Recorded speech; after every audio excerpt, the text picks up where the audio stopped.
I'm Aislyn Green, and this is Unpacked by Afar. Most weeks we roam to different topics. This week we're staying in one place, and in fact, we made you a guide.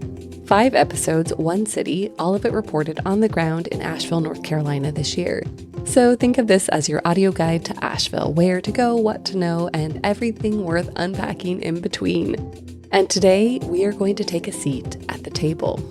That's after the break.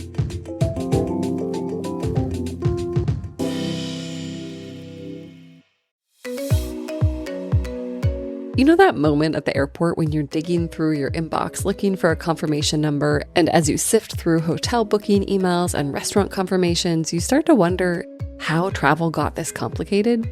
Yeah, me too. Which is why I want to tell you about TripWaffle. It's a free app with one very simple trick. You forward your travel emails, flights, hotels, trains, that stroopwafel making workshop you booked, and it turns the whole mess into one beautifully clear trip timeline.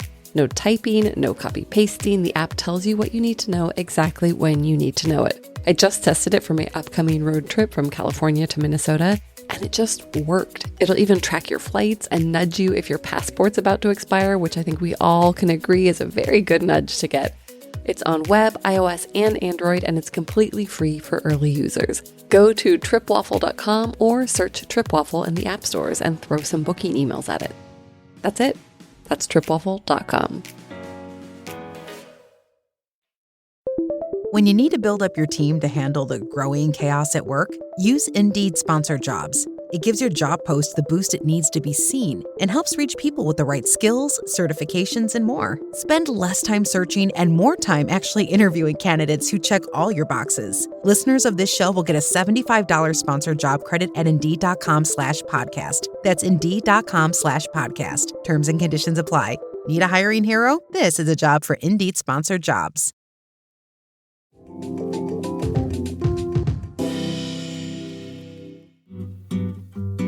Asheville has more good food than one person should attempt in an afternoon, so I called in a professional. Eating Asheville runs a 2.5-hour walking tour. It has at least 5 stops, includes cocktail and wine pairings, and if you're lucky, a chef might pull up a chair. So I did not pace myself on this tour. I would end up with 2 full bags of to-go boxes. But I had a great guide to help me take it all in.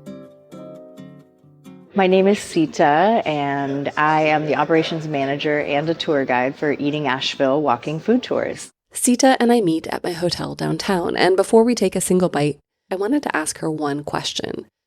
Everyone keeps telling me that Asheville is a great food town, and my own research over the last week has proved that to be true, but why? Why here in this mid-sized city in the mountains?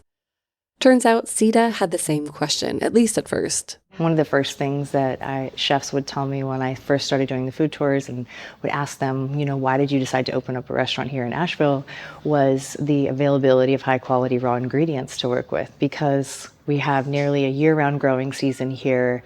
There's so many different little microclimates, in the mountains and different places that you can grow really a wide assortment of different kinds of things. You can raise all different kinds of livestock. So it's just really amazing everything that you can find within, just like a 50-mile radius. So that's one answer. By the end of the tour, we're going to hear a second answer, one that gets more into the heart of Asheville. Sita says that they look for a specific kind of place for the tour. We look for locally owned restaurants, chef and family owned or chef driven restaurants, a big part of the community. Also, especially restaurants that are using those wonderful local ingredients, but also unique concepts, restaurants celebrating diversity in Asheville. We have lots of really amazing international restaurants here too. That's the other thing. You don't come to a little mountain town and expect to see so much international food. Our first stop of the day might sound relatively typical, an Italian restaurant with pasta and other Italian goodies in a historic building. But stay with me, because Strada is hiding the first real surprise of the day. So here we are at Strada Italiano. This is a chef and family owned and operated Italian restaurant. This building is one of the historic buildings downtown, which nearly all of them actually are, but this one dates back to the 1870s when the railroad first came to town. Strada's been open just a little over 13 years, which makes you a mainstay and a family favorite. You've made it that far. You've really made it. Hi. Hi. We enter into what used to be Strada's only dining room. They've since expanded to 4, not to mention the rooftop bar area where Sita and I are headed. But here's what really excites me. I have to eat gluten-free. And if you have ever tried to eat gluten-free Italian food, you know it has the potential to be a sad affair. But not here, because Strada's chef also has celiac disease. So the gluten-free pasta isn't an afterthought. It's made by someone who has to eat it too and who loves food. And we have our gluten-free rigatoni. It's actually vegan and gluten-free. But then we did actually do shaved grana americana on there, so it's no longer vegan. This pasta is delicious. Isn't it amazing? The sauce is just so If I didn't tell you it was gluten-free, you might not even guess that it was. Mm-hmm. And that's what's really, incredible about this place. So one of the things I've discovered over the course of my week here is that for a city of this size, the number of places that can genuinely feed someone with a food restriction, whether that's vegan, gluten-free, is a little shocking. And if you've spent years reading menus like a hazard map, Asheville feels like a breath of fresh air. I've told all my gluten-free friends about it. I tell Sita as much as I move on to one of the other many dishes that crowd our table. And these mushrooms are amazing. Isn't it wonderful? Mm-hmm. Yeah, I think I have to take both of these. So that's box number 1, and we're just getting started. Now on to our next stop. This is Mehfil Indian restaurant, which Mehfil in Hindi means a gathering of like-minded people. Oh. The idea behind that is that when you're eating and drinking together, you become a little more like-minded. It's a local favorite owned by a man named Raj, who by his own account is no chef. He's a funny guy. All right. His favorite thing to say, and he might tell you this, is that he was never a restaurant person before he decided to open a restaurant. He's like, I'm an IT guy. Mehfil, aside from smelling amazing, is also eye-catching, painted a dazzling lime green accented with Indian patterns and artwork. Raj soon joins us to feed us and share his story. Would you mind telling me what we're about to eat? You're having the lamb chops. That is one of the most popular dishes in whole of North Carolina. I kid you not. Okay? And this is, lamb marinated overnight in yogurt and cooked in the clay oven tandoor. So that flavor of smoky flavor, that's this thing. And this pairs very well with alcohol, any alcohol. Do you have a favorite alcohol too? Me, everything is favorite for me. I have a bartender who doesn't drink, so I make up for him. Maybe at times 4 times make up for him. So. Great. There's mint chutney for dipping, there's gobi Manchurian, an Indo-Chinese dish from the part of India that borders Nepal, because Raj's main goal is to highlight food from all 24 Indian states, taking diners far past the usual 20 dishes you'll see on an Indian food menu in America.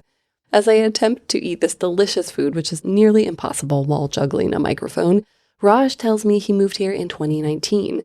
At the time, he handled IT for a convenience store company, but a friend wanted to open a restaurant. And my deal always was that I will take care of the IT part, like in terms of the menu, online ordering system and all that. Then one day he wanted to leave, and that's how I am. I can only boil an egg. And that's what I can do. And I intend to keep it that way. Raj says that he originally liked Asheville because it was so accepting. In a community that several locals described to me as a melting pot, he genuinely felt embraced. But what really cemented this place in Raj's heart was Hurricane Helene, which devastated parts of Asheville in 2024. My house is a little up the hill, so while coming down I could come because my car came down the slope. But I couldn't go back, so I stayed on that couch for like 10 days. I couldn't go back. And there was no internet. We had power and we didn't have water, but the restaurant was open. So people were coming in. Since there was no internet, we were cash only. We stayed cash only for about 2 hours, and then because people were with families, children, hungry, they had the money, but it was in the card. We couldn't turn them back. We said, okay, let's start taking cards offline out of good faith. We processed cards worth 15,000, all on good faith. I remember to date, I begin to cry then. After 3 days when the internet came and when my printer started printing those tickets, not one card got rejected. 15,000 I got. Plus I got tips. I got tips worth 2,000 on that period of 2 days. That is what carried us through. Otherwise, we had $100 in the bank.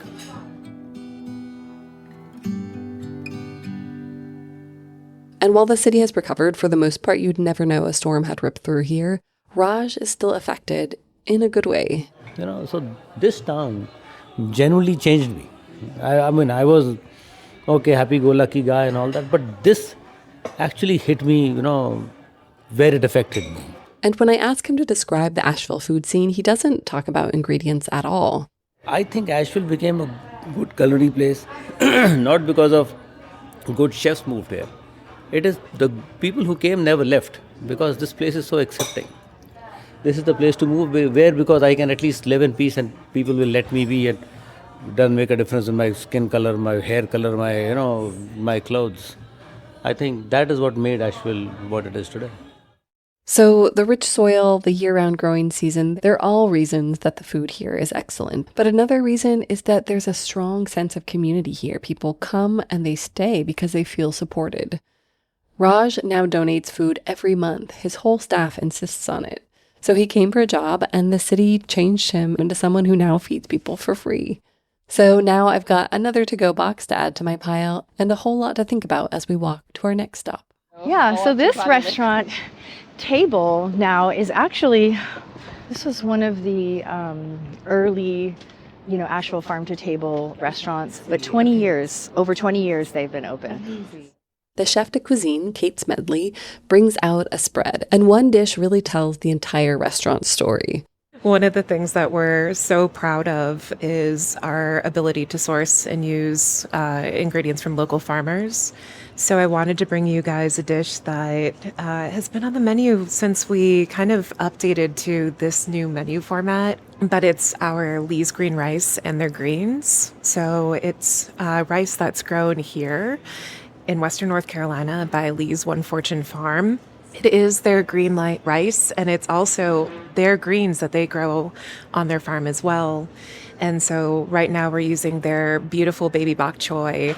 And so I kind of treated the rice almost like a congee, to kind of stay in that vein. Maybe congee meets risotto.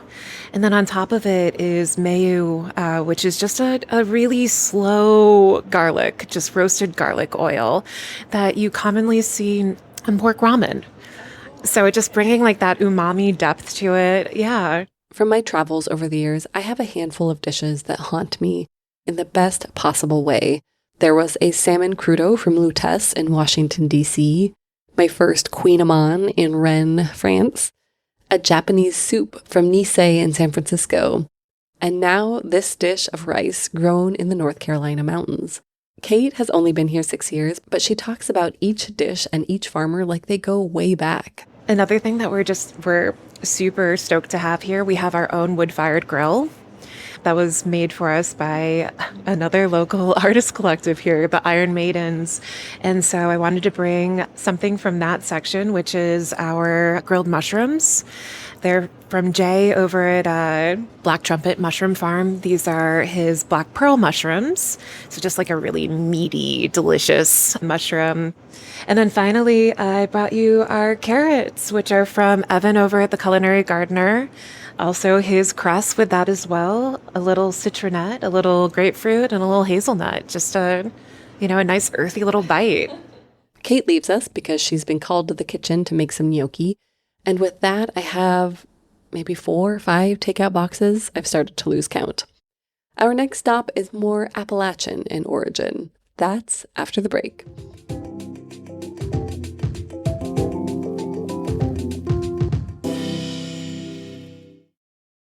This episode is brought to you by Accenture.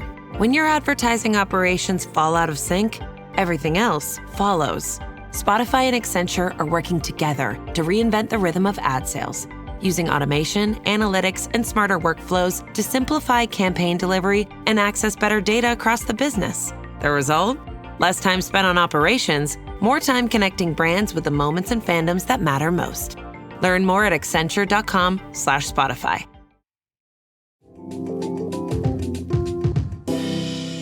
Our fourth stop is inside Asheville's Flatiron building. Built in the 1920s, it once held Asheville's first radio station, which makes me chuckle since I still have a mic in hand. Downstairs is Luminosa, where Appalachian food gets run through an Italian lens. The menu here is rewritten every single day, and almost everything on our plate comes from within about 100 miles of our chair, including our server Jamie. More on him in a second. I am super proud of what we do here. Chef Graham and Chef Sean are incredible talents. They put together this menu that explores our traditional Appalachian foodways via an Italian lens. We are hyper-seasonal. This menu is updated daily to reflect the freshest offerings that the farmers literally brought in this morning. The farmers are on a first-name basis with. We work very closely with 2 wild foragers. My pizza crust, my breads, my pastas are all made fresh every morning by Chef Kara. It's all cooked over the beautiful oak fire, blazing dramatically and somewhat conveniently behind me. We are the only restaurant in Asheville practicing whole animal butchery, snout to tail, using the entire animal. It turns out that Jamie knows just a little bit about Appalachian cooking. I'm a 9th generation hillbilly myself. My people have been here since the Revolutionary War. The foraging tradition, is something that goes back all the way, using what we had available and enjoying the bounty of what's there. Same for the whole animal butchery. My grandmother used to always say that you can eat everything but the squeal, and we try our very best to make her happy. We go through a hog a week. His grandmother would also be happy, or maybe just befuddled, I don't know, to know that I'm drinking a zero-proof sumac soda made from foraged berries that they dry and grind in-house. You're going to see sumac on almost every other dish that comes out of the kitchen here this evening. Has a nice bright acidity, a citrus note. Meemaw used to make a sumac-ade, kind of tasted like lemonade. On top of that, it's super delicious. It does taste a little bit like lemonade if lemonade grew wild on a hillside. And then we're served gluten-free bone marrow tater tots. Wow. Making me fall just a little bit more in love with this city. But I think the dish that surprises me the most is one that includes a humble little plant called a ramp. They've become very popular. I'll be honest, my family never ate them. We were like, oh, ramps. There was, when I grew up, a kind of a cultural stigma to them. They were poor people food. And the change of the view from just that mainstream acceptance that instead of something that only poor people ate because they had to go out and forage their food, it's a culinary item that people will seek and quest for and really enjoy. For a little cherry on the Appalachian Sunday, Chef Sean McMullen sits down with us for a few minutes to share his thoughts. He and Chef Graham grew up in the mountains, and they've known each other since they were kids.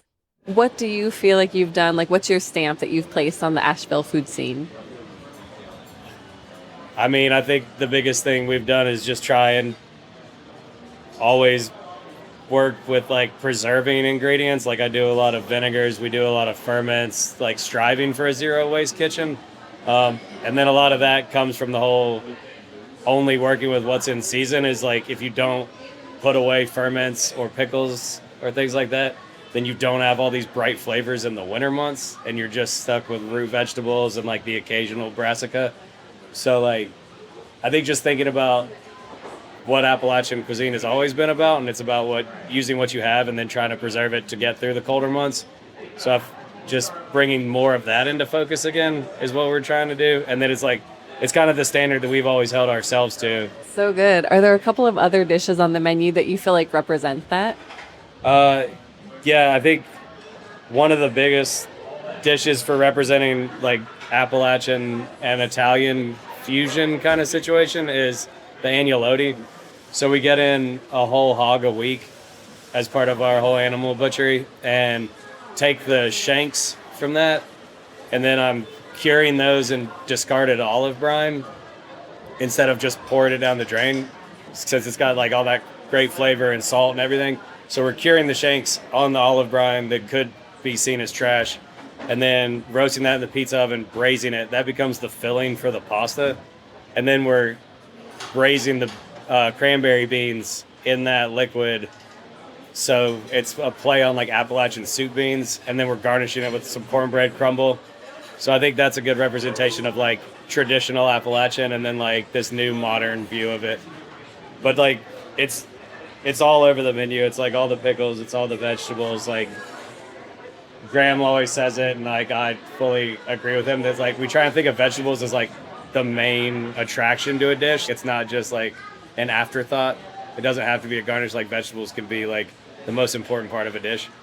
The chefs here, while very innovative, aren't inventing something totally new. They're taking what these mountains always provided back when eating was more about survival. And I think that's the real preservation, not the pickles and the ferments, though yes, there are a lot of those and they are delicious. Our tour has one stop left, dessert, and we will get there. But there's a meal that wasn't part of the tour that had a big impact on me. A few nights before I met Sita, I, along with my Afar colleagues, sit down at tables inside a brick building on a downtown street called The Block. The building dates back to the 1890s. It's called the YMI, and it's one of the oldest African American cultural centers in the country. We're gonna have a funky good time. We're gonna have a funky good time. We're gonna have a funky good time. We're gonna take you higher.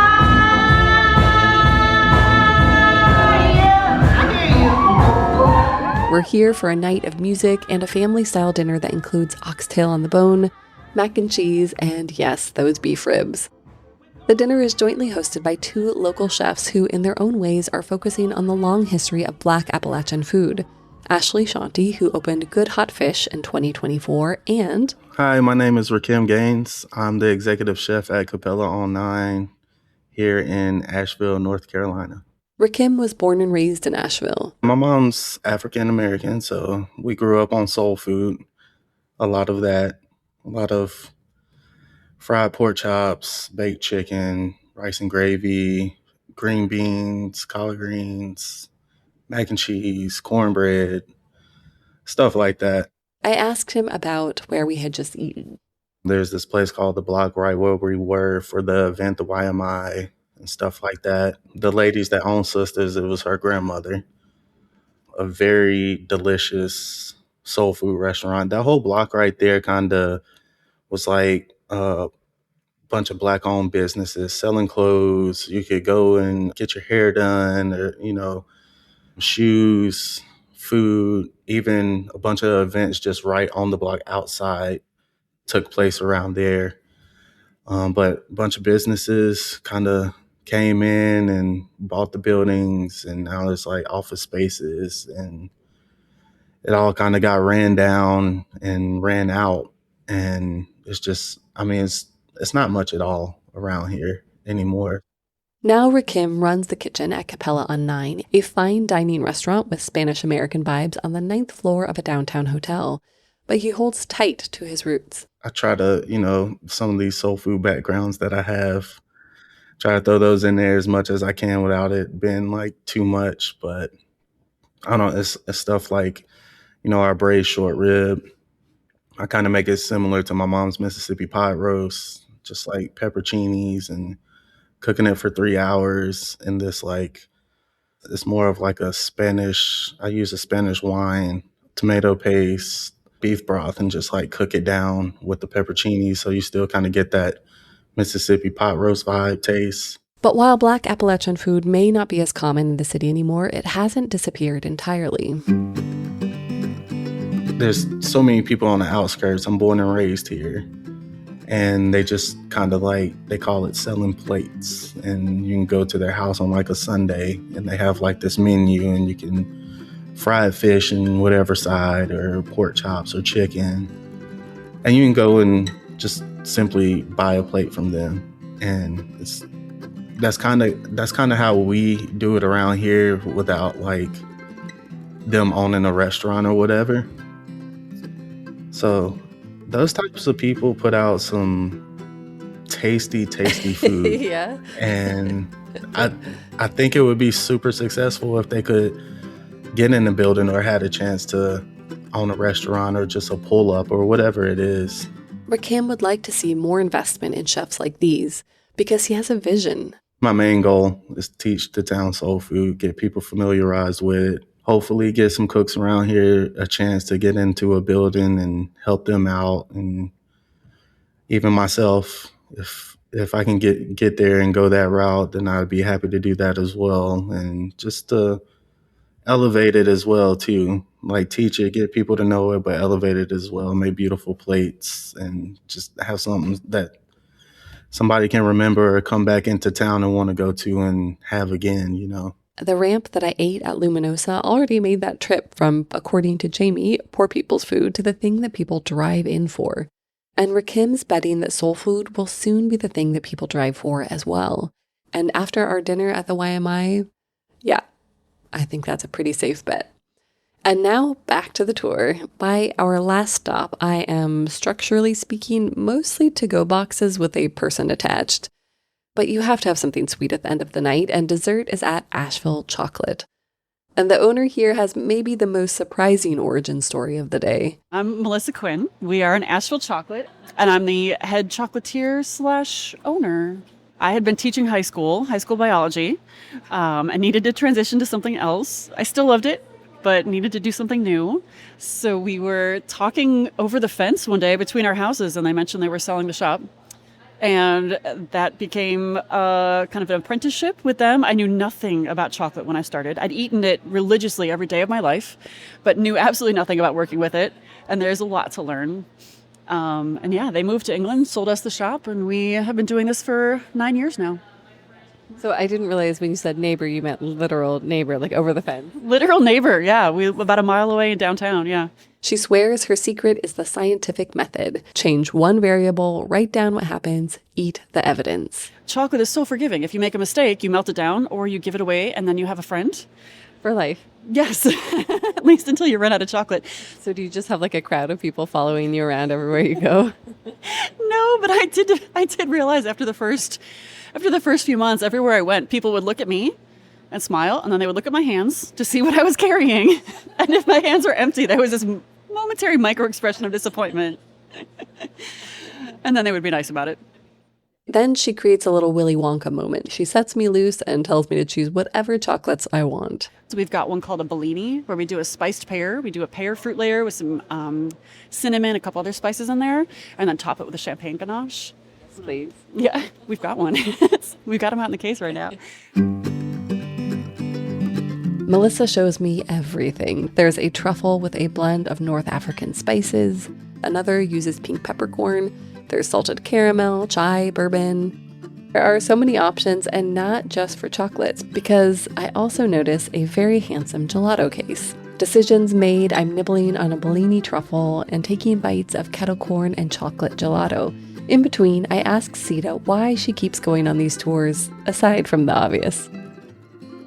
I feel really blessed to live in a place that's just full of places like this, you know, where people are so passionate about what they're doing and just feel so much pride and connection to what they're doing, and all the people that are involved. It's like infectious, and they feel it too, and it's just, you know, it's so good. Yeah, good. Are you perfect ending to a perfect tour. By the way, Eating Asheville donates a portion of every ticket sold to Mana Food Bank, a local organization dedicated to feeding the hungry here in Asheville. So by eating with them, you're also helping to feed Asheville. And there were so many restaurants I toured and interviewed that we didn't have space for. Kirite, run by Chef Katie Button, which is one of the most famous restaurants in Asheville. Little Chango, a Latin American fast casual spot. Golden Hour, which gave me another dish for my haunted foods list, the purple and green salad. Oh, so good. So my main advice is to come hungry and stay long enough to eat your way through the city. And please check out our other Asheville episodes in the feed. Next time, we head for the trees. Waterfalls, trails, and the oldest mountains you'll ever stand on. I'm Aislyn Green, and this is Unpacked by Afar. We'll see you in the mountains.